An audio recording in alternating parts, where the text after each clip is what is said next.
Mga kabombo Star Nation, si Pangulong Ferdinand Bongbong Marcos Jr. sinabing kapalaran nitong Independent Commission for Infrastructure ay nakasalalay sa natitirang trabaho.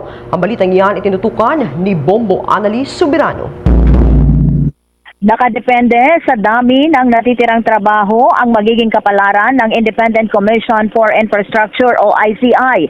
Ito ang pahayag ni Pangulong Ferdinand Marcos Jr. matapos tanungin kung ano ang magiging kahinatnan ng ICI kasunod ng pagbibitiw ng dalawang commissioners. Paliwanag ng Pangulo, kung tapos na ang mga investigasyon kailangang isagawa ng ACI, saka pa lamang malalaman kung ano ang susunod ng hakbang ng komisyon. Anya, halos lahat ng dapat investigahan ay naisagawa na at maaring may isa o dalawang bagay na lamang ang kailangang linawin. Tungkol naman sa posibilidad na muling pagtalaga ng mga bagong commissioner, sinabi ni Pangulong Marcos na wala pa itong final na desisyon. Muli niyang iginiit ang desisyon ay nakadepende pa rin sa lawak ng natitirang gawain ng Independent Commission for Infrastructure. Sa ngayon, inaasahan ang Department of Justice at ang Ombudsman na ang mangunguna sa susunod na yugto ng investigasyon sakaling makumpleto na ang mandato ng ICI. Pakinggan natin si Pangulong Ferdinand Marcos Jr. Depends on how much work they still have left. Kung matapos na yung trabaho nila, we will see what they can do next.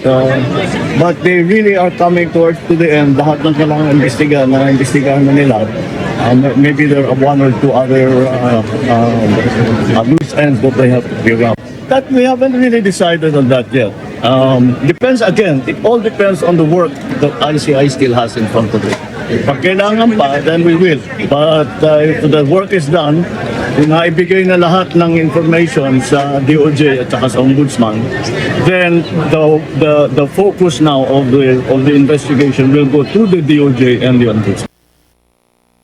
Samantala, hindi pa natatanggap ni Palace Press Officer Undersecretary Claire Castro ang kopya ng reklamong isinampa umano laban sa kanya ni Batangas Representative Leandro Leviste. Ayon kay Castro sa isang pahayag, na ang kanyang pahayag sa publiko ay nakabatay lamang sa mismong interview ng kongresista.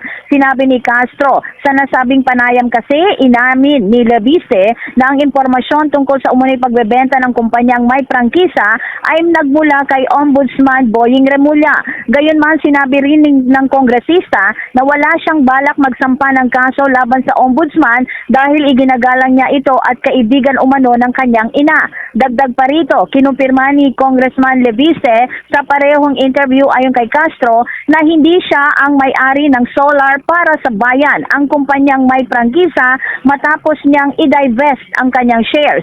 Dahil dito, sinabi ni Castro na ang impormasyon ay nagmula nga sa kongresista at sa ombudsman.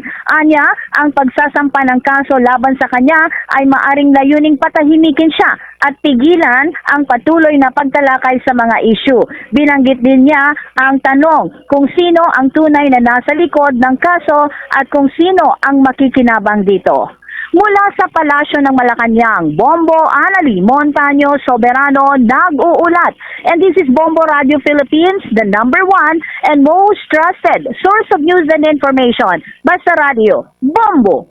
For the most trusted source of news and information, visit our website at www.bomboradio.com. Follow us on Bombo Radio mobile app, Facebook, YouTube, TikTok, and X, formerly Twitter.